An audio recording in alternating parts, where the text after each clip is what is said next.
My name is Jessica Nolan and I'm from Adelaide, Australia, and I play basketball.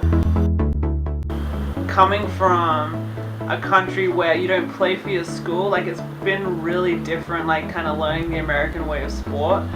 But after going through it, like I couldn't imagine my life any other way. What do you miss most about home? About home, my dog.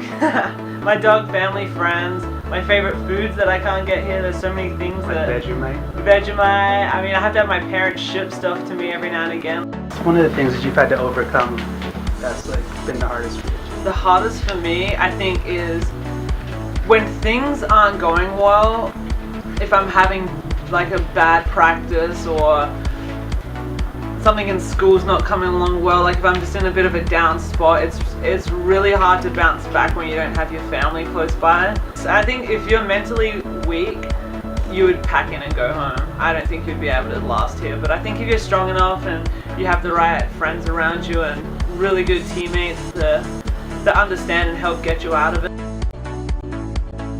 How has sports affected your schoolwork? It actually affected it a lot. Being that I've had 3.5 years here, 2 of which were playing, it's physically draining. Like the amount of work and preparation and just dedication that goes into the sport, and even the things away from it, like getting into shape, lifting weights, that kind of stuff.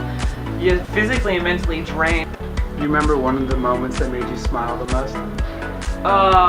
For basketball? Yeah. Looking back just from the academy, my dad came out to my senior night, and that's the first time my family came over to watch me play. I played 4 years in my very last game. My dad came out, and that was probably the biggest moment ever, and because he was the one who got me into basketball from the start. He was the one who played basketball in our family, and I'd go out to his games and I'd be playing around, and then someone just noticed me and they're like, hey, like, you want to come play for our club? So I went and played, and then ever since then I played basketball my whole life, and it was kind of perfect that he could come out for that last game because it meant a lot to me, and he knew how much it meant, so he made the effort to come out here for me. Yeah. A sweet moment. It really was. It was honestly, like, I know I teared a little bit, so it was really beautiful. I was so glad he came.